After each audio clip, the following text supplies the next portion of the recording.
Good afternoon, dear esteemed judges and opposition team members. My name is Michelle, and today I will be representing Elite International School as the first speaker of the proposition. In today's debate, I will be introducing our main points on why we firmly stand in favor of governments committing to the transition to 100% in renewable energy resources by 2030.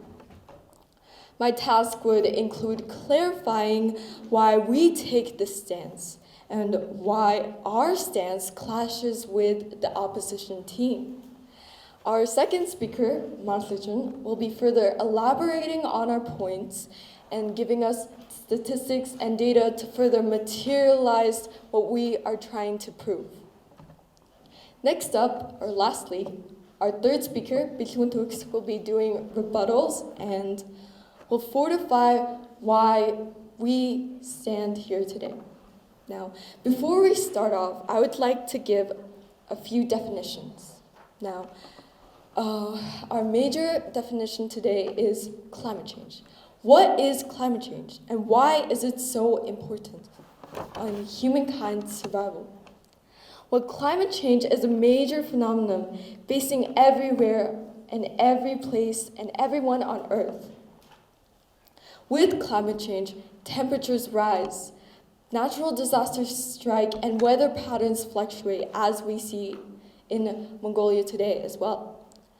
And approximately 400,000 people are known to die because of climate change each year, and this number is estimated to increase to 700,000 by 2030. Now, this is unacceptable, now, isn't it? Well, of course it is. And what's more unacceptable is that governments do nothing against it. Governments do not fully try their best to address climate change problems, and we are against that. Our next definition comes to non-renewable energy resources. What are they? They are resources. They are also known as fossil fuels, and these resources are ones that are not readily replenished or self-replenishing, as they take time to accumulate. And another definition is renewable resources. Renewable resources are ones that self-replenish and have low to zero carbon footprints. Now, on with our points. We want to make sure that governments fully commit to the transition of 100% environmentally eco-friendly renewable resources. Now, firstly, as I have previously stated, climate change is a major problem facing us today. And the effects of climate change on humankind will be further elaborated by our second speaker. And we believe that the measures necessary to combat climate change is definitely the usage of renewable energy resources, because there are so many pros to renewable energy resources. They are far more efficient, they are far more friendly to us, the humankind, and they don't contribute to global greenhouse gas emissions at all. And instead of using fossil fuels, which are expected to run out by 2060, we should be developing these renewable energy resources, because since fossil fuels are already running out, there is no point of us delaying the development of renewable energy resource technology. And before the end point of fossil fuels, we have to try our best to make sure that renewable energy resources stand. All in all, Our house is committed to make sure that the governments of the world stand with renewable energy resources. Thank you. Greetings, my esteemed judges and fellow debaters. We are gathered here today to discuss on the motion, government should commit to transitioning to renewable energy 100%. Now, our opposition team firmly and completely opposed the given motion. I, Ulaanbaatar, will be providing you our main crucial points whilst giving a definition on the motion. Our second speaker, Ulaanbaatar, will elaborate on the crucial points that I have made with statistics and facts. Our third speaker, Ulaanbaatar, will be concluding our debate whilst defeating the proposition team's provided arguments.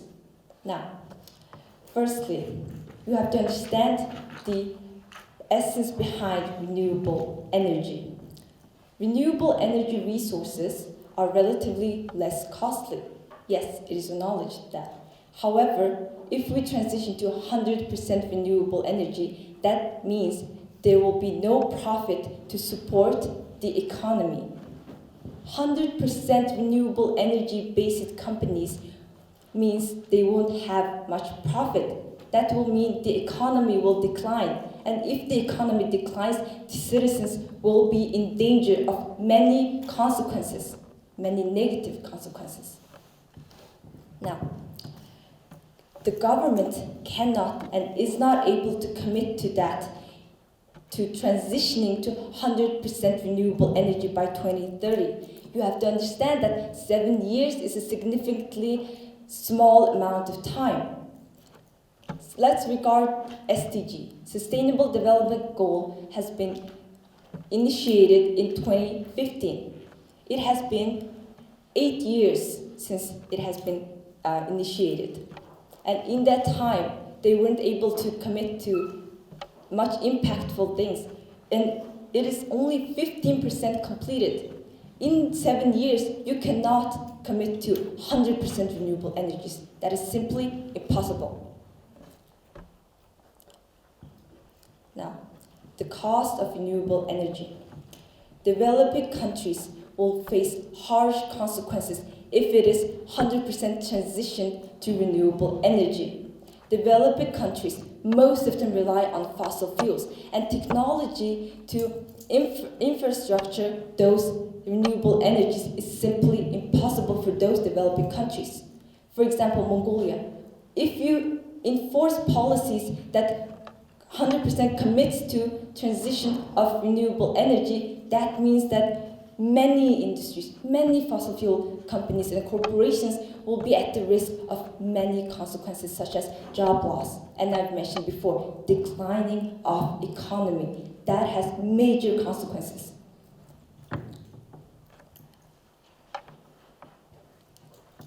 Thank you for your time. Good morning, esteemed adjudicators, audience, and fellow debaters. My name is Marit Luching, and I'm here representing Ulaanbaatar Elite International School as the second speaker of the proposition. I'll be elaborating further on my teammates' points. We are here today discussing the importance of battling climate change. It will not be enough for just the people to start using plastic straws less or for us to stop using cars less. It depends on the government taking actual impactful things and turning it into a reality.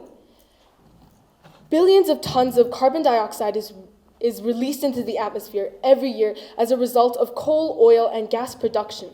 Human activity is producing greenhouse emissions at a record high with no signs of slowing down. In fact, there are signs of it speeding up in recent years. It is so important for us to start making changes that actually affect climate change and slow down the effects of it. It is estimated by the UN that in 2100, climate change will really increase. It will increase by 3 Celsius if we don't start taking actions today.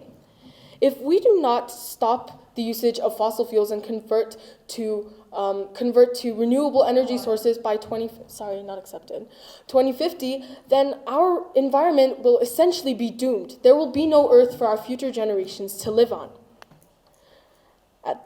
The effects would vary around each part of the world. However, the impacts would include prolonged heat waves, droughts, and extreme weather events that would all become increasingly common and severe. Catastrophic climate change effects are already taking place today. It is one of the biggest reasons behind a global rise in hunger and poor nutrition. Our ocean is becoming more and more acidic each year. Our governments need to contribute more to the halt of climate change, and the best way to do that is by converting 100% to renewable energy. Not accepted. According to the EPA, 25% of GHG emissions are because of electricity production with fossil fuels like burning coal. Over 40% of energy-related CO2 emissions are due to the burning of fossil fuels for electricity generation, and 80% of the USA and EU's energy-related GHG emissions are again for electricity production. It is estimated that if we were to continue using fossil fuels at the rate that we do today, without finding new reserves, coal and natural gas will last until 2060, and we will not have another way of producing electricity, which would also be very detrimental to our people. So it is important that we start acting now and commit to renewable energy sources for the betterment of our planet and its people. Governments should commit to being a completely renewable country, as it is a necessary step. Not to mention how much safer it is for workers, as electrical plants and power plants are also very dangerous to work in. In conclusion, it is of utmost importance for us to take immediate action against climate change, especially by our governments, who have the actual power in making a dent in the effects that we are experiencing today. Thank you. Good afternoon to our esteemed judges, our fellow debaters, and the dear audience. I, Uchin, as the second speaker of the opposition team, aim to further elaborate on the point our first speaker, Qamar, made in her speech and introduce some other additional information. Several sectors today in many countries are reliant on fossil fuels.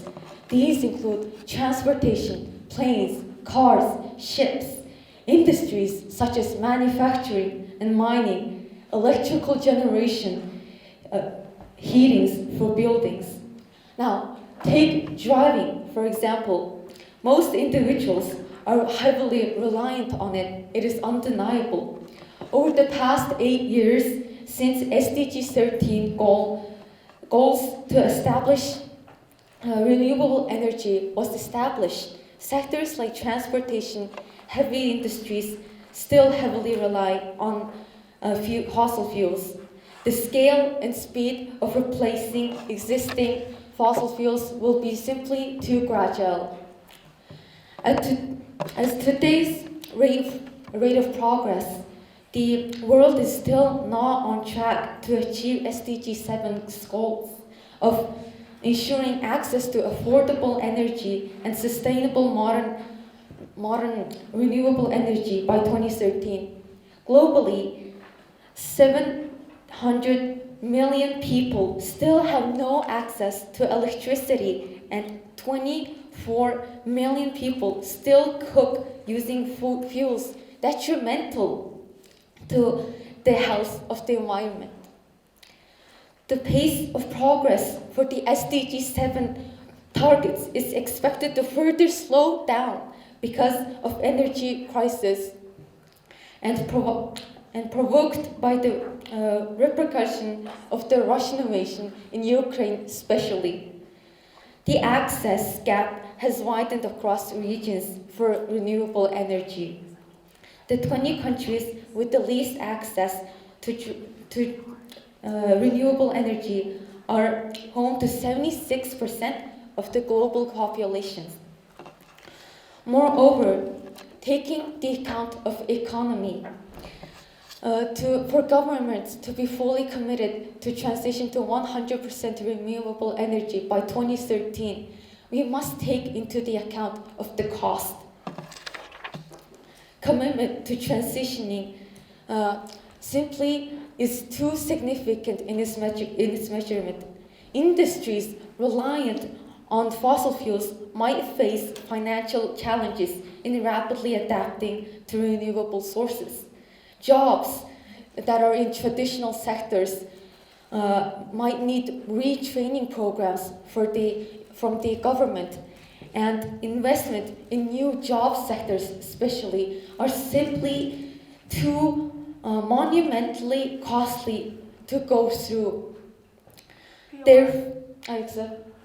Wouldn't you say that these kinds of consequences are inevitable and we will have to face it either way, even if it is by 2030 or in the near future? Can you further elaborate? So like you're saying that there will be like loss of jobs and it'll be hard for like companies to like get used to and like and get used to the usage of renewable sources, right? But wouldn't you say that that is inevitable, even if it wasn't by 2030, if it was by 2050? Yes, it is inevitable for the countries to go through that. However, we are talking about achieving these goals by 2030. These problems we will face are inevitable, but can be dealt with enough time and costs. 2030 is only 7 years away, and as of today, we have not made any substantial progress in this situation at all. Therefore, our house argues that this is simply not feasible for reasons that the government it is simply too time sensitive and not economically feasible to transition. Thank you for listening.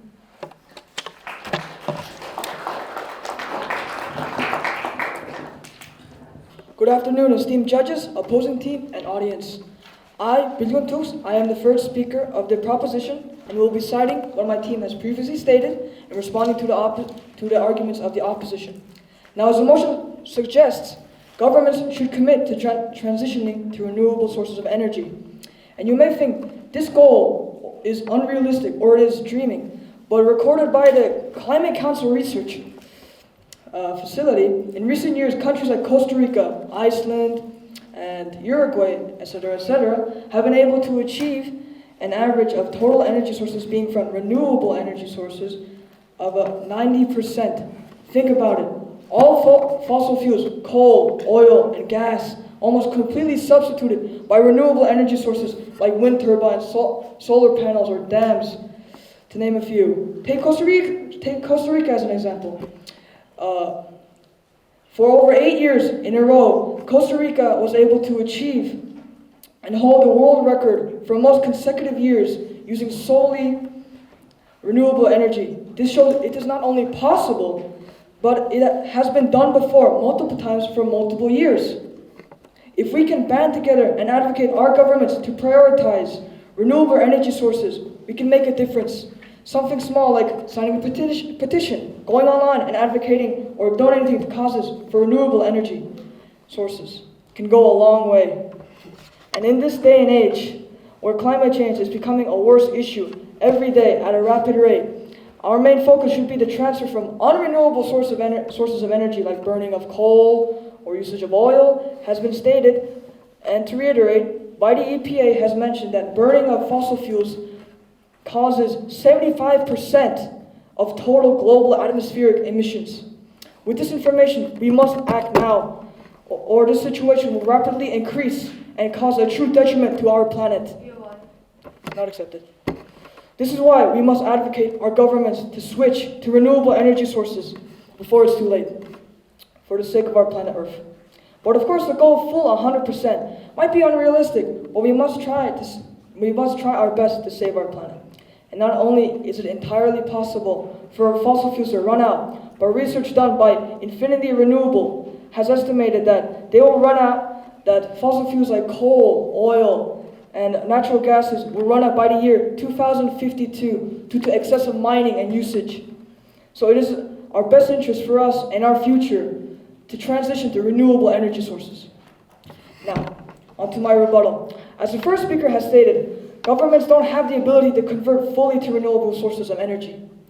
However, I find fault in this statement. As I've stated before, many countries, even developing ones like Costa Rica, has achieved 92% renewable energy usage, recorded by the Climate Council, to reiterate, showing it, if governments handle it correctly and learn, it is entirely possible, and as stated before, you cannot commit to converting to renewable energy. Now I want to define commit.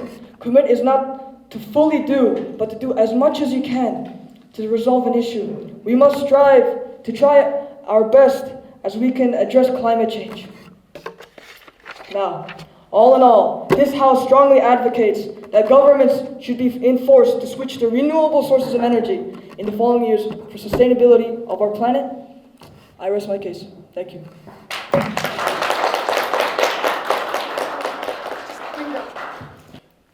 Good afternoon to you all. I, as the first speaker, am here to defend our own points and is this working? Okay. Rebutting the proposition side's presented points. They have stated that governments have not been trying. The proposition's first speaker has emphasized on the point that government actions have not been enough or have not happened. But we must actually acknowledge the proper actions they have done, but they simply cannot cope with the economic downsides that they will face through mass implementation of said green policies. They have also stated that we should develop and expand on the renewable energy business, and that certain countries, such as Costa Rica, Iceland, and so on, have implemented vast policies and have achieved good green renewable energy. But we must acknowledge that many countries, excluding certain ones such as these countries, do not have the necessary climate, location, geography to have major green energy sources. Countries such as ours, Mongolia, has vast amounts of fossil fuels and resources in the ground, but we do not have the current ability to build green energy resources. And so many other countries worldwide cannot as well.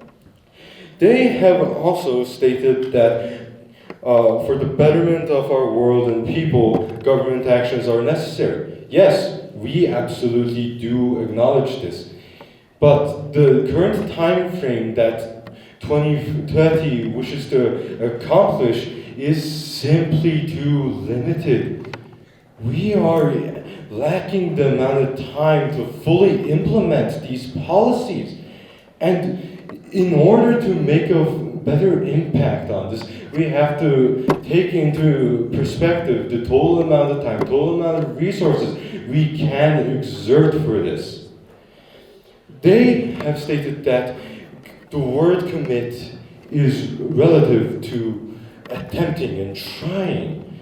Okay, sure, commitments may or may not be trying, but the given motion is and wishes for the promotion and establishment of green energy by the year 2030. Thank you for your attention. Transitioning of 100% renewable energies. And they have to understand the motion of 100% renewable energies. That means switching every fossil fuels. Fossil fuel industries take up the majority of every industries. And simply switching that is a major can cause major drastic consequences. And also, they fail to understand the implication behind 2030. That means 7 years. And it is a very small amount of time. Such commitment will not reach 100% achievement on only 7 years. It takes 50 to 75 years to structure just only single renewable energy sector. Consider that. Our team acknowledges that climate change is a concerning issue. And we also acknowledge the consequences of fossil fuels. Yes. However, just in the name of urgency, we cannot force 100% renewable energy. Our opposition team provided logical points in valid statements on how government should not and cannot transition to 100% renewable energy in only 7 years. It is not an ability, it's a choice, and we provided specific info and statistics and facts and logic statements. Now, first statement was our economy will be at the risk, and that has much more drastic effect. And in the end, the declining of our economy might actually result in impacting climate change. Our second point was the government will eventually switch to renewable energy. Yes, in the long run it will. However, it cannot be committed by 2030. I would like to thank the proposition team for giving us a good argumentation, and the judges for their attention, and the audience. Thank you. So we would also like to thank the opposition for providing very strong arguments and giving us a very fun and enjoyable debate. However, they have also failed to understand some of the points that we were making and have also failed to address some of them. Now, one of the biggest points that we had was how fossil fuels are already running out as we speak. We do not have enough known places where we can keep getting coal and oil and natural gas from. And it is estimated, again, to reiterate, it is estimated that we are going to run out of supply by 2060. So by changing to renewable energy sooner, it means that we will have more time to adapt to the consequences of it, as stated by their second speaker. It gives us a longer period of time for us to start adapting to the economic changes and the industry changes as well. Now, again, obviously it is impossible for every single government in the world to convert to 100% renewable energy by 2030. It is absolutely insane to say that that is possible. However, committing, again, we would like to define it. Committing is trying your hardest and giving it your all to reach a certain goal. That is exactly what we are pushing governments to do, to start advocating for their people's futures, to their children's futures, and their children's children's futures. That is exactly what we are trying to advocate for. We are not saying that every single government, poor and rich, underdeveloped and very developed, to become completely sustainable and renewable. Now, they've also stated that the world is still not on track to reach its sustainability goals. That is exactly what we mean when we need to rush converting to renewable energy. The sooner that we take action against climate change, the lesser of the impacts that will show. It will be easier for us to return to a state of optimum climate. It will be easier for us to reach to a state of optimum climate if we start acting now and today. Now, they also stated that countries like Mongolia, let's say, don't have the capabilities to be green and renewable. However, there are very good chances of using, let's say, wind turbines and maybe solar panels as a way to make electricity. Just because a country's geological thing is, maybe we can't make, let's say, dams, right? Maybe it'll be hard for our country to make dams in order to make like hydroelectricity. However, we can make wind turbines and create wind into electricity. We have provided statistics on why we need to start acting against climate change, and we have also stated the importance of urging our governments to act against it. If we as humans, right, if we were to make big changes to our daily lifestyles, it still would not make a dent in our climate. Thank you.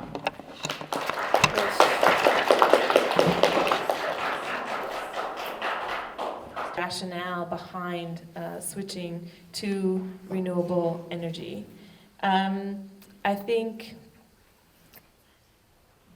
I think one thing that was missing or could have been improved is to include arguments on the economics, because this was one of their main arguments that came up later as well. But I think showing either from the economic side the benefits or the costs of fossil fuels more clearly could have helped to strengthen the argument. For opposition side one, I think you also had a good introduction, and the points that you made, both about costs and time, were very clear. And I think you talked about the economic consequences of changing to renewable energy, but I think you could have elaborated. It would have been better if you elaborated some examples of the potential economic consequences, like, for example, I don't know, shipping or trade, or people losing their jobs from coal factories or something like that, to help make the point clearer.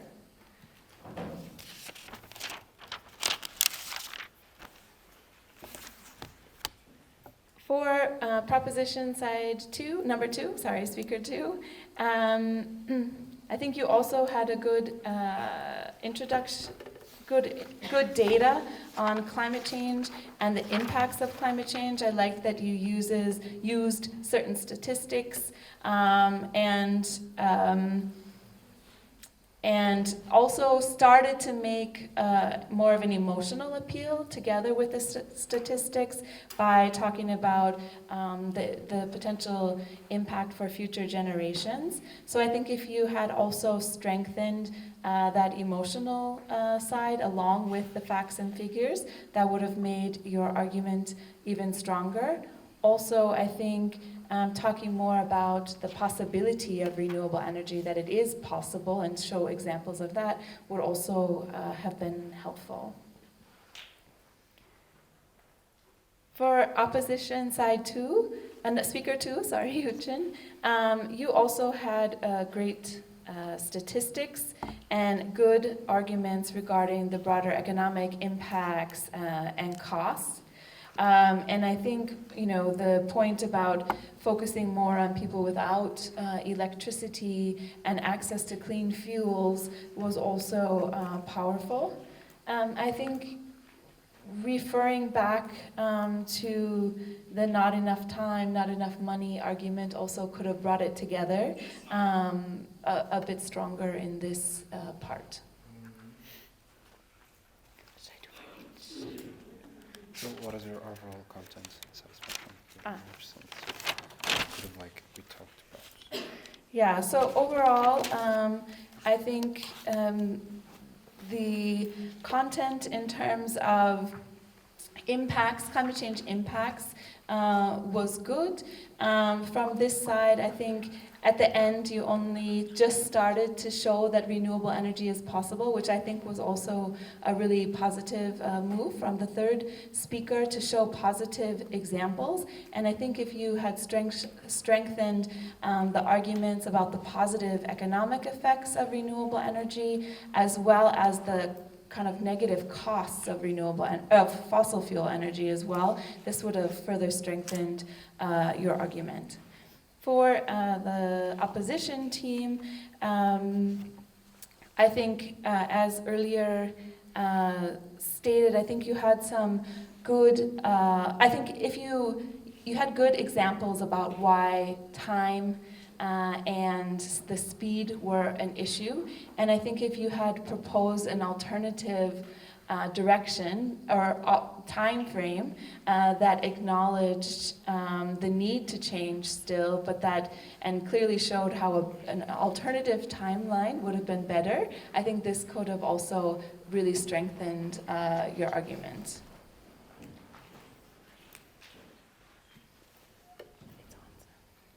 Hi, thank you so much for your presentation, both sides. Actually, judges already mentioned everything, individual view, presentation, etc. So I'm going to just give you a little bit of ideas about the your style of speaking in front of the publics. I think you guys is really wonderfully done, actually. I think most of you speak very confidently about your opinions. But some of those ideas you're presenting, I couldn't clearly understand some part.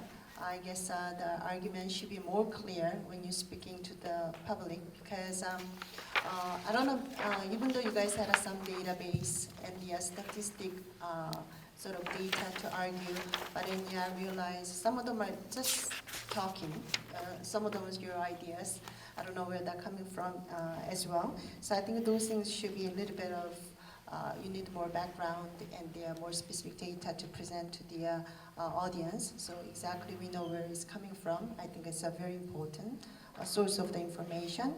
I know all of you did a very good, I guess, a presentation in front of the public's. Proposition 3 did a really good job. The way I see it, we are very confident about your speaking, and speed of the speaking English was very good. I think those are also very important. I know some of you speak very fast, so at the end, because of the timing matters, I guess that's why your speed of speaking was a little fast. But still, I thought it was a very good presentation. So I just want to comment on the, how when you make a presentation in front of the people, I think it is very important. But since this is a kind of a argument with the topic, so respecting each other's opinions are also very important. I think some of you did a very good job on those as well. And strategy-wise, I know it is a teamwork. For you guys probably discussed which part you guys are supposed to do, but I realize that some of the parts are duplicated information that I can hear from you guys as well too. But so if you actually separate the work, which part you're going to present in front of the public, I think it is a very good idea to have some strategy, what kind of contents of the messages that you're going to actually draw individual of you guys. I think that would be very nice. Okay. All right. Thank you so much for your presentation.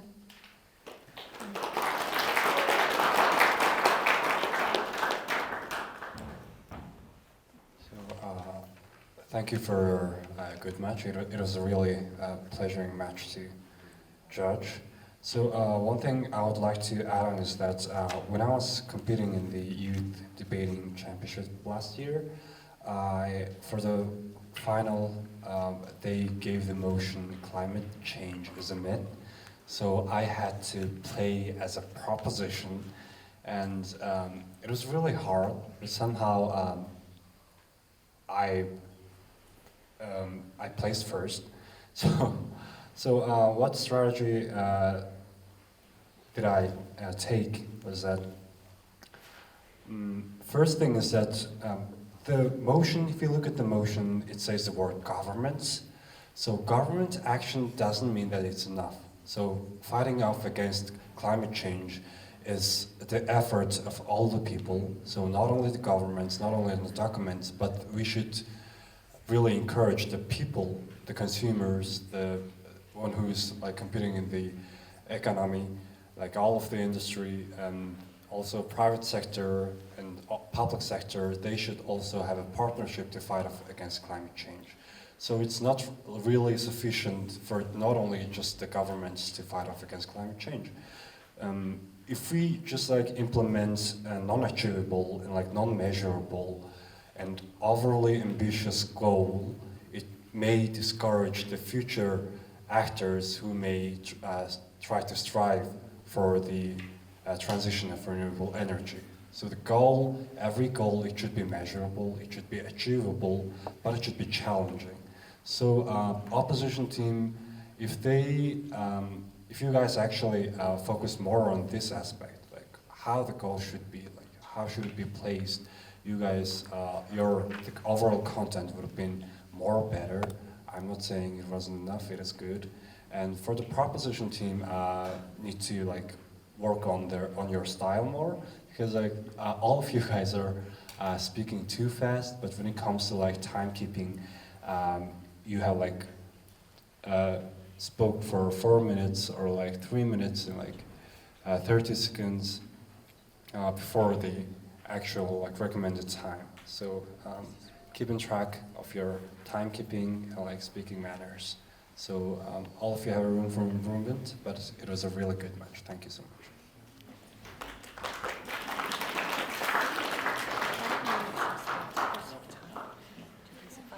Okay, thank you for the both teams. Let's clap for both teams and for our judges.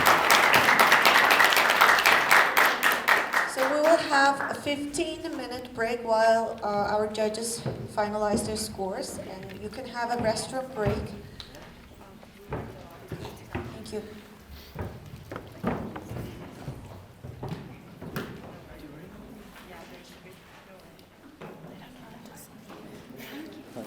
It's really hard.